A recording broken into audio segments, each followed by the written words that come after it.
ഞാൻ മറ്റൊന്നിനെക്കുറിച്ചും ചിന്തിക്കുന്നില്ല. നീയാണ് എൻ്റെ എല്ലാം. നിൻ്റെ വഴിയിലൂടെ ഞാൻ വരികയാണ്.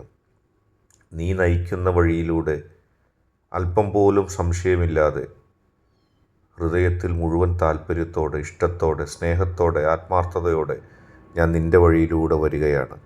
എനിക്ക് മറ്റു വഴികളെക്കുറിച്ച് ചിന്തിക്കേണ്ട കാര്യമില്ല. കാരണം ഞാൻ നിന്നെ സ്നേഹിക്കുകയാണ് അത്രമാത്രം. നീയും എന്നെ സ്നേഹിക്കുന്നുണ്ടെന്ന് എനിക്ക് ഉറപ്പാണ്. നിൻ്റെ സ്നേഹമാണ് എന്നെ ഇപ്പോൾ ജീവിതത്തിൽ ഉയർത്തിക്കൊണ്ടുവരുന്നത്. ജീവിതത്തിൽ മറ്റൊന്നും ഞാൻ ഡിപ്പെൻഡ് ചെയ്യുന്നില്ല. നിൻ്റെ സ്നേഹം ഞാൻ അത്രത്തോളം ഇഷ്ടപ്പെടുന്നു. നിൻ്റെ സ്നേഹം ഞാൻ അത്രത്തോളം ഉൾക്കൊള്ളുന്നു. നീ ഉണ്ടെങ്കിൽ ഞാൻ എല്ലായിടത്തും ഉണ്ട്. നിൻ്റെ ഇഷ്ടങ്ങളാണ് എൻ്റെ ഇഷ്ടം. എനിക്ക് മറ്റൊരിഷ്ടമില്ല. നീ നയിക്കുന്ന വഴിയിലൂടെ സ്നേഹത്തോടെ, ഇഷ്ടത്തോടെ, എൻ്റെ സൗഭാഗ്യമാണെന്ന് കരുതി ഞാൻ വരികയാണ്. എനിക്കറിയാം നീ എന്നെ എത്രമാത്രം സ്നേഹിക്കുന്നുണ്ടെന്ന്. അതുകൊണ്ട് തന്നെ എനിക്ക് മറ്റൊന്നും നോക്കാനുമില്ല.